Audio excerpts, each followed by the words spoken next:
Hai Sobat Sehat semuanya, saya Dr. Tirta Wijaya. Di channel ini kita akan bahas berbagai masalah seputar kesehatan dan pada kesempatan kali ini kita akan membahas mengenai sinusitis sebagaimana ditanyakan oleh beberapa orang Sobat Sehat kita. Kalau Sobat Sehat dengar istilah medis atau diagnosis yang akhirnya itis, itu sebenarnya artinya radang. Kata yang mendapat imbuhan itis itu adalah area atau organ atau apalah yang mengalami radang. Jadi kalau misalnya hepatitis berarti itu radang di hepar atau liver atau hati ya. Kalau gastritis itu adalah radang di gaster atau lambung. Kalau artritis itu radang di artero atau di persendian. Jadi yang namanya sinusitis itu adalah radang di sinus. Lalu yang dimaksud sinus itu apa? Sinus itu artinya cekukan atau lekukan. Sebenarnya di tubuh manusia itu banyak sinusnya. Ada di otak, ada di ginjal, ada di jantung. Tapi kalau orang ngomong sinusitis, itu kebanyakan yang dimaksud adalah area yang di sekitar hidung. Jadi kalau istilah medisnya itu adalah sinus paranasal. Para itu artinya di sekeliling, di sekitar, sedangkan nasal artinya hidung. Jadi sinus paranasal itu artinya cekukan lekukan yang di sekitar hidung. Nah, kalau orang awam atau sobat sehat sekalian yang tanya tentang sinusitis, umumnya yang dimaksudkan adalah rasa sakit atau nyeri di area sekitar hidung. Jadi bukan merujuk sinus-sinus yang lain. Kondisinya bisa jadi radang, tapi bisa jadi juga bukan radang sebenarnya, cuma sakitnya di daerah situ aja. Jadi, kalau ada orang awam yang tanya atau sobat sehat yang tanya, apa yang harus dilakukan buat sinusitis? Saya udah operasi 3 kali. Atau apa obatnya buat sinusitis? Jawaban saya itu, ya, periksakan diri ke dokter. Pastikan dulu, ini benar sinusitis, yang sinusitis atau yang lain-lain nanti. Apakah benar radang atau bukan? Karena beda kondisi, beda juga penanganannya, beda juga obatnya. Untuk mendapatkan pengobatan atau treatment yang benar, kita harus tahu dulu penyebabnya apa. Nah, untuk tahu penyebabnya apa, seringkali kita itu harus melakukan pemeriksaan yang benar. Jadi nggak bisa sembarangan ya, oh sakit sinusitis obatnya ini. Itu bukan dokter, itu tukang obat. Ini sebabnya saya tuh nggak bisa konsultasi lewat sosial media. Karena banyak sekali informasi yang nggak tersampaikan. Jadi risiko untuk ngambil kesimpulan diagnosis yang salah itu sangat tinggi. Kalau sobat sehat mau konsultasi, langsung sama dokternya. Ini untuk menurunkan risiko salah diagnosis tersebut. Nah, ini adalah disclaimer saya ya. Untuk bahasan saya kali ini akan terfokus pada sinusitis paranasal. Tapi saya akan singgung juga beberapa kondisi yang mirip-mirip supaya sobat saya juga nanti tahu, paham kenapa sih saya kok nggak bisa. Bukannya saya nggak mau, memang nggak bisa. Sebelum kita masuk ke pembahasan lebih jauh, kita pelajarin dulu tentang anatominya ya. Supaya nanti pas saya ngoceh-ngoceh ngejelasin itu sobat sehat paham apa yang saya omongin. Ini saya tampilkan gambarnya ya biar jelas. Nah, ini adalah sinus frontalis, yaitu sinus yang terletak di tulang kepala bagian depan. Frontalis itu artinya depan. Terus yang di bawahnya itu adalah sinus sphenoidalis yang terletak di tulang sphenoid. Tulang ini bagian lateralnya itu bentuknya seperti pasak. Jadi sphenoid itu seperti pasak. Sinus sphenoid ini letaknya di bagian dalam, di belakang bola mata. Yang ketiga adalah sinus ethmoidalis yang terletak di tulang ethmoid. Nah, sekarang coba sobat sehat tebak kenapa disebut ethmoidalis. Tulis aja jawabannya di komen. Nanti yang jawabannya benar akan mendapatkan, untuk 3 orang yang jawabannya benar akan mendapatkan hadiah masing-masing Rp100.000. Kalau yang menjawab benar lebih dari 3 orang, saya akan pilih yang menjawab duluan yang benar. Tulis jawabannya di komen ya. Nah, terus yang paling besar ini adalah sinus maxillaris yang terletak di tulang maksila. Berbagai sinus paranasal ini ada sepasang di kanan dan di kiri. Dan bentuk dan ukurannya itu bervariasi, sangat bervariasi. Tergantung dari usia, jenis kelamin, bahkan etnis ya, ras pun bisa mempengaruhi bentuknya. Ini adalah variasinya. Dalam pembahasan ini, sobat sehat nggak usah ngapalin nama sinus-sinusnya. Cuma ingetin aja letaknya di mana yang digambar itu, supaya nanti nyambung ke pembahasan berikutnya. Berbagai sinus paranasal ini banyak fungsinya. Antara lain untuk menghasilkan mucus atau lendir yang menjebak kuman-kuman yang masuk hidung supaya nggak menyerang masuk ke tubuh kita lebih dalam lagi. Jadi itu kuman-kumannya nempel di lendir itu. Kuman yang terjebak di lendir ini terus akan dikeluarkan sebagai ingus kalau lewat hidung ya. Kalau lewat mulut ya keluarnya sebagai dahak. Fungsi yang kedua adalah untuk melembabkan dan menghangatkan udara yang kita hirup. Fungsi yang ketiga adalah untuk melindungi kepala atau otak ya dari benturan. Jadi sebagai shock absorber, pada saat terjadi benturan keras, itu dia akan hancur tulangnya dan sebagian dari powernya benturan itu akan diserap oleh ruang-ruang kosong di dalam sinus. Fungsi lainnya itu adalah untuk meringankan kepala. Jadi tulangnya itu nggak melulu diisi materi yang padat. Bayangkan kalau kepala kita itu isinya sesuatu yang padat dan berat. Capek tubuh kita nanggung kepala ya. Jadi ada ruang-ruang rongga-rongga kosong berisi udara yang fungsinya antara lain untuk meringankan berat kepala. Sekaitan dengan fungsinya yang pertama dan kedua tadi, sinus-sinus paranasal ini memiliki banyak saluran yang terhubung dengan rongga hidung. Kalau saluran ini tersumbat karena satu dan lain hal, maka fungsi dari si sinus paranasal ini akan terganggu. Apa aja kondisi yang bisa menyebabkan gangguan di sinus paranasal? Macam-macam. Yang paling sering adalah infeksi saluran pernafasan akut atau yang disingkat sebagai ISPA, alias batuk pilek biasa. Ini pun banyak penyebabnya. Bisa infeksi virus, infeksi bakteri, infeksi jamur, tapi yang paling sering memang infeksi virus, yang terutama sekali infeksi rhinovirus. Saat terjadi infeksi, struktur di dalam hidung itu bisa membengkak, dan membengkak ini bisa menyumbat saluran di sinus-sinus yang ke hidung itu, yang terhubung dengan hidung, dan menimbulkan gangguan di sinus dan menimbulkan nyeri sinus. Yang kedua, yang tidak kalah seringnya dengan ISPA itu adalah sinusitis. Ini adalah kondisi yang kita akan bahas lebih dalam lagi di video ini. Sama seperti ISPA, sinusitis ini juga banyak penyebabnya. Bisa karena alergi, bisa karena infeksi. Infeksinya juga sama, bisa karena virus, bakteri, jamur. Jadi banyak ya penyebabnya. Yang dimaksud sinusitis itu adalah peradangan dari jaringan lunak yang melapisin bagian dalam dari si rongga sinusnya itu. Kalau dia kondisinya membaik dengan sendirinya dalam waktu 4 minggu atau kurang, itu disebut sinusitis akut. Kalau lebih dari 12 minggu, itu disebut sinusitis kronis. Sinusitis paranasal kronis. Kalau di antaranya, antara 4-12 itu disebut subakut. Nah, kalau sinusitis akut sebentar-sebentar ya, kurang dari 4 minggu, tapi sering terjadi, misalnya terjadinya 4 kali atau lebih dalam setahun, itu disebut recurrent.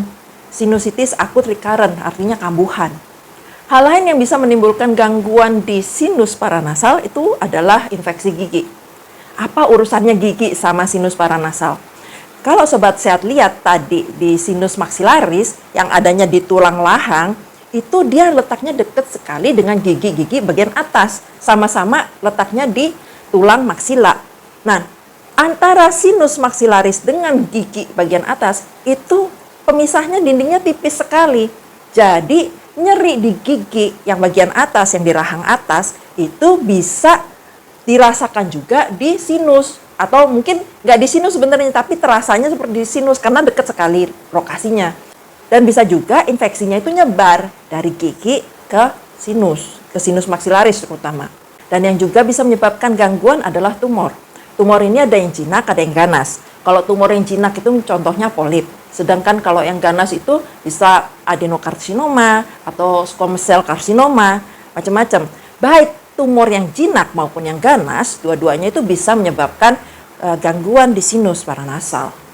Nah, berbagai kondisi yang saya sebutkan tadi, meskipun beda-beda, tapi sama-sama bisa menimbulkan keluhan di sinus paranasal. Keluhannya ya sama, nyeri-nyeri di sinus juga.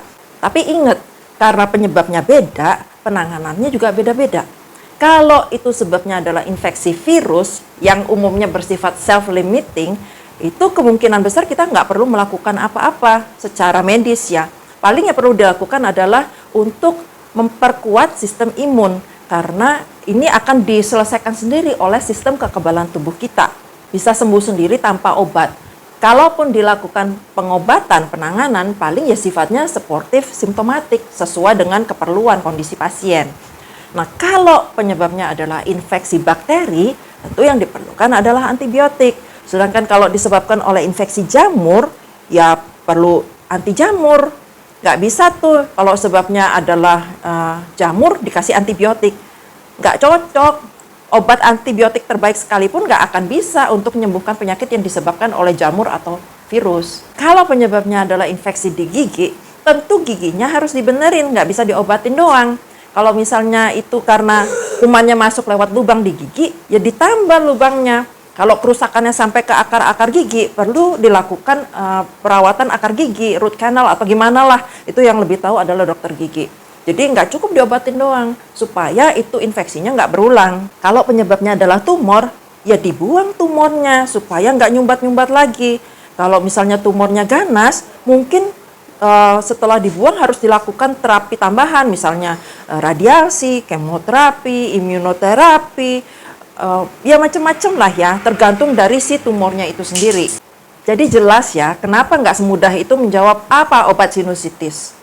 Kita harus tahu dulu, dokter itu bukan tukang jual obat. Apa tanda dan gejala sinusitis? Yang paling sering dikeluhkan pasien itu adalah nyeri di area sinus paranasal, yaitu nyeri di dahi, yang merupakan areanya sinus frontalis, terus nyeri di sekitar mata, yaitu sinus sphenoidalis dan ethmoidalis, serta di pipi, yang merupakan areanya sinus maxillaris. Rasa nyeri ini umumnya digambarkan seperti terasa penuh oleh pasien, dan seringkali nyerinya makin parah pada saat pasien nunduk atau merubah posisi kepala. Yang kedua adalah nyeri yang terasa seperti tekanan atau nyeri di gigi. Ini terutama sekali untuk sinusitis yang maksilaris ya, karena letaknya itu memang dekat dengan gigi. Ada juga yang mengeluhkan itu nyerinya atau rasa penuhnya terasa di telinga, seperti telinganya penuh, nyeri. Ini umumnya karena sinus sphenoidalis, karena itu ya letaknya lebih dekat ke telinga. Keluhan yang sering juga adalah bau nafas atau halitosis. Mengenai ini saya pernah buatkan videonya tersendiri. Terus juga hidung tersumbat, baik dengan atau tanpa ingus yang kental, baik ingusnya warna kuning atau hijau gitu ya. Terus batuk kadang, demam, terus keluhan seperti capek, sakit kepala, lelah, ngantuk. Terus kalau diperiksa di dokter sering terlihat ada postnasal drip. Artinya waktu kita lihat di tenggorokannya itu, di dinding tenggorokan, terlihat ada lendir ya, ingus dahaknya itulah di dinding. Terus kenapa ada orang tertentu yang lebih sering terkena sinusitis dibandingkan orang lain, bahkan sampai berkali-kali dalam setahun? Itu disebabkan adanya faktor risiko. Semakin banyak faktor risiko dimiliki seseorang, semakin tinggi risiko orang tersebut terkena sinusitis. Ya namanya faktor risiko ya, bukan berarti harus kalau ada faktor risiko harus kena, enggak juga. Tapi risikonya memang lebih tinggi. Apa aja faktor risikonya? Yang pertama itu adanya riwayat alergi di saluran pernafasan. Terus yang kedua adalah riwayat asma. Yang ketiga adalah perokok, baik rokok aktif maupun rokok pasif, baik rokok konvensional maupun rokok elektrik. Yang keempat adalah mereka yang sedang menjalani terapi tertentu yang melemahkan sistem kekebalan tubuh atau kita sebutnya imunosupresan ya. Itu contohnya adalah mereka yang mengalami penyakit autoimun. Terus juga ada obat-obat tertentu yang memang melemahkan sistem kekebalan tubuh. Memang bukan dilemahkan, tapi memang efeknya melemahkan. Itu contohnya terapi kanker, kemoterapi. Ada juga yang karena memang menderita penyakit yang menyerang sistem kekebalan tubuh. Terus yang lainnya itu adalah mereka yang mengalami deviasi septum nasi. Septum nasi itu adalah struktur di dalam rongga hidung yang memisahkan antara rongga hidung kanan dan rongga hidung kiri. Septum ini normalnya ada di tengah, tapi dalam keadaan tertentu kadang dia nyengsol, bisa ke kanan atau ke kiri. Nah, pada saat terjadi nyengsol itu atau deviasi kita istilahnya ya, itu ada rongga hidung yang menjadi lebih lapang, ada yang menjadi lebih sempit. Nah, yang rongga hidungnya lebih sempit ini lebih tinggi risikonya mengalami kemampetan. Nah, deviasi ini bisa memang bawaan lahir, dari lahirnya udah terjadi deviasi, bisa juga didapat. Misalnya karena kecelakaan, kena tinju, atau gimana. Terus faktor risiko lainnya itu adalah polip. Bagaimana cara dokter memeriksa sinusitis? Yang paling mudah, paling gampang itu adalah dengan menekan, palpasi. Ya, dipencet-pencet di daerah yang sinusnya itu di mana ini akan menimbulkan rasa nyeri, memicu rasa nyeri oleh si penderitanya. Bisa juga dengan di kepalanya dirubah posisi kepalanya si pasien. Ya, ini gampang, nggak perlu alat apapun dan bisa langsung ketahuan. Tapi kekurangannya nggak nyaman buat pasien karena rasa nyerinya dipicu. Dan ini hasilnya nggak 100% benar. Karena banyak sekali kondisi yang bisa menimbulkan keluhan yang sama. Misalnya contohnya yang gampang tadi sakit gigi. Kalau sakit gigi terus sininya dipencet, itu mungkin bukan sinusnya, tapi giginya sebenarnya yang sakit, tapi terpicu nyerinya. Karena itu pemeriksaan semacam ini biasanya untuk pemeriksaan awal aja, untuk memandu si dokter untuk memeriksa lebih spesifik. Pemeriksaan yang lebih spesifik yang paling sederhana itu adalah dengan menyinari area sinus-sinus yang diperiksa menggunakan lampu yang terang, lampu senter yang terang. Alatnya sederhana, yaitu lampu senter aja. Cuma ini sangat terbatas karena cuma bisa melihat sinus-sinus yang di dekat ya, di permukaan, terutama sinus frontalis sama sinus maksilaris. Tapi kekurangan lainnya ini sering gagal karena ruangan pemeriksaan itu seringkali terlalu terang, kurang cukup gelap. Ini butuh ruangan yang sangat gelap untuk melihat. Itu pun kalau banyak lendirnya di dalam sinus. Kalau lendirnya sedikit biasanya susah dilihat karena ini ya memang spesifik tapi tidak sensitif ya pemeriksaannya. Dan untuk sinus yang kecil, yang sphenoidal, ethmoidalis, itu lebih susah. Cara yang lebih baik dibandingkan dengan center itu untuk melihat kondisi sinus menggunakan endoskopi. Jadi endoskopi nasal. Itu caranya dengan memasukkan alat berupa kabel yang ada videonya, ada kameranya di ujungnya. Dimasukin ke hidung untuk melihat si sinus-sinusnya. Ini pemeriksaannya bisa dilakukan di klinik, nggak perlu persiapan khusus, nggak perlu pasiennya macam-macam, tapi kekurangannya seringkali nggak bisa melihat lebih belakang, lebih dalam dari sumbatan. Jadi kalau misalnya ada polip, ya udah mentok sampai di polip, dia nggak bisa lewat lagi. Kalau ada pembengkakan, mampet segala macam, ya udah dia sampai situ aja. Yang namanya udah tersumbat, nggak bisa masuk lagi itu kameranya kan. Nah, kalau mau melihat lebih dalam lagi, melewatin itu sumbat-sumbatan kalau ada, itu bisa melakukan CT scan. Cuma CT scan ini ya nggak bisa dikerjakan di klinik, harus dikerjakan di tempat imaging. Udah gitu ada exposure ya, itu kan menggunakan radiasi.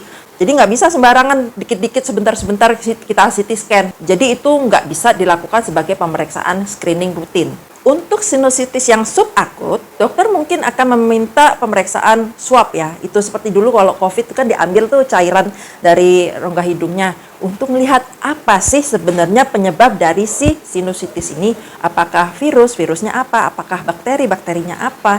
Kalau misalnya ini dicurigakan bakteri, mungkin juga perlu dilakukan pemeriksaan kultur supaya tahu ini bakteri, bisanya diobatin pakai antibiotik yang mana. Kalau sinusitisnya kambuhan, recurrent, mungkin dokter akan meminta dilakukan pemeriksaan alergi karena ya kecurigaannya ke situ ya, kenapa kok sering banget terjadi. Untuk memastikan ini alergi bukan, kalau alergi, alerginya apa. Kalau untuk sinusitis yang dicurigakan karena immunocompromised, ya mungkin akan berupa pemeriksaan darah di lab. Kalau kecurigaannya mengarah ke keganasan, mungkin dokter akan minta dilakukan biopsi. Jadi pemeriksaannya itu tergantung juga dari kecurigaan awal si dokternya waktu dilakukan pemeriksaan. Karena sebagian besar keluhan di sinus paranasal, baik yang disebabkan oleh sinusitis atau memang ISPA, itu disebabkan oleh infeksi virus, sebenarnya tidak ada penanganan medis yang spesifik. Karena infeksi virus sebagian besar itu bersifat self-limiting, artinya bisa sembuh sendiri tanpa obat seiring dengan berjalannya waktu. Yang menyembuhkan adalah sistem kekebalan tubuh dari si penderitanya itu sendiri. Kalau mau cepat sembuh, ya perkuatlah sistem kekebalan tubuhnya.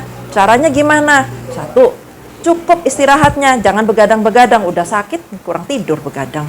Kerjanya di rumah nonton. Terus yang kedua, konsumsi makanan sehat, bergizi, seimbang, bervariasi dalam jumlah cukup. Karena sistem kekebalan tubuh kita itu dalam kerjanya untuk menyerang kuman membutuhkan energi. Jadi nggak cukup tuh makan bubur kecap doang. Kita harus makan makanan yang bergizi. Kalau memang pola makannya jelek, nggak bisa memenuhi kebutuhan nutrisinya dari makanan sehari-hari, boleh dipertimbangkan pakai suplemen multivitamin atau apalah. Tapi itu adalah pendukung. Tetap yang utama harusnya dari makanan yang dikonsumsi. Terus yang ketiga, dengan banyak minum untuk mencegah dehidrasi sama untuk membantu mengencerkan ingus lendir yang ada di dalam itulah rongga hidung atau di sinus supaya lebih gampang keluarnya, jangan terlalu kental. Kalau perlu, pasien bisa minum obat dekongestan untuk melegakan saluran nafas yang tersumbat. Obat ini pilih yang dijual bebas, yang ada tanda lingkaran hijaunya. Pastikan pemakaiannya sesuai dengan aturan yang tertera di kemasan obat ya, jangan sembarang-sembarangan. Pasien juga bisa melakukan bilas hidung. Untuk ini saya pernah buatkan videonya tersendiri tentang hidung tersumbat. Sobat Sehat bisa lihat di video itu. Pada pasien dengan riwayat alergi, yang penting sekali dilakukan adalah memutus kontak dengan pemicunya, hal yang menyebabkan alerginya. Nah, kalau perlu bisa juga ditambah dengan konsumsi obat anti alergi yang dijual bebas, yang lingkaran hijau ya. Tapi perlu ingat bahwa yang penting itu tetap nomor satu adalah memutus kontak dengan pemicu alergi, bukan obat anti alerginya. Jangan dibalik. Kalau sinusitis nggak membaik dalam waktu seminggu setelah melakukan hal-hal tersebut di atas, udah, Sobat Sehat sebaiknya berobat ke dokter. Biar diperiksa benar-benar, dicari penyebabnya benar-benar, apakah ini sinusitis atau bukan, atau yang lainnya. Supaya penanganannya itu tepat, sesuai dengan penyebabnya. Jadi nggak tebak-tebakan lagi. Dan supaya terapinya itu berhasil, supaya efektif, Sobat Sehat perlu menjalankan terapi sesuai dengan saran dokter. Kalau misalnya dikasih obat antibiotik, selesaikan terapinya sesuai dengan petunjuk. Jangan obatnya diberhentikan sendiri di tengah-tengah begitu udah merasa enakan, udah merasa sembuh. Nggak boleh, karena ini bisa meningkatkan resiko terjadinya resistensi antibiotik. Kalau misalnya Sobat Sehat itu mengalami efek samping dari antibiotik, jangan diberhentikan sendiri. Konsultasikan ulang dengan dokter yang meresepkan, biar disesuaikan oleh dokternya. Sekali lagi, ini penting untuk mencegah resistensi antibiotik. Apa sih resistensi antibiotik? Itu istilah kasarnya, bakterinya jadi kebal, jadi nggak mempan pakai obat. Nanti kalau giliran sakit, itu obatnya udah nggak ada lagi yang bisa dipakai, susah, nggak ada obatnya. Gitu. Jadi itu penting ya, untuk antibiotik harus sesuai dengan petunjuk dokter. Kalau kenapa-napa, konsul ulang. Kalau misalnya sama dokter dikasih terapi berupa steroid, itu jangan dipakai berlebihan. Jangan dipakai terlalu lama, jangan dipakai terlalu sering. Tetap harus sesuai dengan petunjuk dokter. Kalau dipakai terlalu lama, itu nanti justru makin parah mampetnya. Selain tidak menggunakan steroid lebih sering atau lebih lama dari anjuran, jangan sekali-kali pakai steroid tanpa resep. Atau misalnya pakai resep dokter yang 2 bulan lalu, 3 bulan lalu, nggak bisa. Steroid itu obat keras, harus dipakai sesuai dengan saran dokter. Sebagian besar kasus sinusitis bisa sembuh sendiri tanpa obat. Kalaupun yang nggak sembuh sendiri tanpa obat, umumnya bisa sembuh dengan obat-obatan. Sangat jarang kasus sinusitis yang perlu sampai operasi. Yang perlu operasi itu misalnya apa sih? Yang disebabkan oleh polip, deviasi septum nasi, oleh tumor, kanker, ya yang kayak gitu-gitu ya, karena memang ada kelainan strukturalnya. Setelah kita ketahui penyebab dan faktor risikonya, tentu kita tahu ada yang bisa dicegah, ada yang nggak bisa dicegah. Nah, apa aja yang bisa dicegah dan bagaimana cara mencegahnya? Yang nomor satu, yang paling sering itu kan karena infeksi virus ya. Ya, cegah dengan melakukan tindakan pencegahan infeksi. Sobat Sehat ingat, waktu kita COVID, pandemi, caranya gimana untuk mencegah infeksi saluran pernafasan? Ya, cuci tangan dengan sabun dan air. Terus jangan pegang-pegang mata, hidung, mulut. Kenapa mata, hidung, mulut? Karena ini ada sambungannya ini di dalam tubuh kita itu nyambung salurannya. Ya, apalagi kalau tangannya belum dicuci dengan sabun dan air.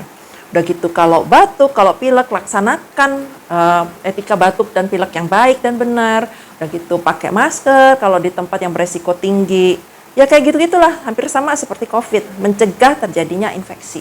Kalau untuk sinusitis yang disebabkan alergi, tentu pencegahannya adalah dengan menghindarin zat-zat yang memicu terjadinya alergi. Kalau Sobat Sehat nggak tahu apa zat pemicunya, apa alergennya, bisa dipertimbangkan untuk memeriksakan diri dokter, melakukan pemeriksaan panel alergi. Itu nanti diketahui, oh ini kalau kena ini alergi, kalau kena ini nggak apa-apa. Pencegahan yang ketiga adalah dengan menghindarin asap rokok. Baik asap rokok yang dihisap sendiri atau asap rokok yang dihisap orang lain. Itu kita sebagai perokok pasif itu sama, resikonya tinggi juga. Terus jangan berdekatan dengan perokok Meskipun tuh orang lagi nggak merokok, tapi partikel rokok yang ada di rambut, di baju, di badan, di tangan, itu juga bisa terhirup oleh kita yang nggak merokok. Dan itu dalam jangka panjang juga bisa menimbulkan masalah. Apalagi pada mereka yang sistem kekebalan tubuhnya lemah. Misalnya pada bayi-bayi kecil, pada orang yang lagi sakit, pada lansia. Jangan. Jadi hindarin asap rokok dan orang yang merokok aktif. Untuk mencegah sinusitis yang disebabkan oleh pelemahan sistem kekebalan tubuh, yang misalnya itu AIDS ya tentu lakukan gaya hidup yang tidak berisiko tinggi terhadap infeksi AIDS. Ini pernah saya buatkan videonya mengenai HIV AIDS. Sobat Sehat bisa lihat di sini bagaimana pencegahannya. Meski sebagian besar kasus sinusitis itu nggak berbahaya, bisa sembuh sendiri, bisa dicegah dengan mudah, tapi ada kalanya Sobat Sehat itu nggak boleh nunggu juga. Tadi kan memang saya bilang berobatnya setelah kalau seminggu nggak sembuh. Tapi kalau terjadi hal-hal yang menunjukkan tanda bahaya, jangan nunggu seminggu. Cepat langsung berobat ke IGD terdekat. Tanda bahaya apa yang perlu Sobat Sehat perhatikan? Yang pertama itu kalau sinusitisnya disertai demam tinggi 40 derajat Celcius atau lebih. Terus yang kedua, kalau disertai gangguan penglihatan jadi buram, terutama kalau disertai dengan pembengkakan di area sekitar mata ya, itu cepat ke IGD. Terus yang ketiga itu kalau disertai kejang, kaku kuduk, sama penurunan kesadaran. Itu nggak usah nunggu 5 hari, nggak usah nunggu seminggu, cepet ke IGD terdekat. Karena takutnya kondisinya ini sudah gawat. Jadi ya belum tentu gawat juga sih, tapi menurut saya lebih baik kita ke parnoan, kita bawa ke IGD, ternyata nggak apa-apa, ketimbang kita anggap ini nggak apa-apa, ternyata gawat. Ya, nah itu sekian sharing saya hari ini tentang sinusitis. Semoga apa yang saya sharingkan hari ini bermanfaat dan jadi berkat buat Sobat Sehat semua. Kalau Sobat Sehat suka dengan bahasan kesehatan semacam ini, mohon like video saya, subscribe di channel ini, lalu aktifkan notification-nya dengan menekan tombol lonceng. Kalau Sobat Sehat ada pertanyaan seputar kesehatan, langsung aja diketik di komen. Nanti kita akan buatkan video lain untuk membahasnya di kesempatan berikutnya. Tapi please, sekali lagi, jangan konsul di sini, karena memang nggak bisa. Sampai jumpa di video-video berikutnya. Salam sehat selalu.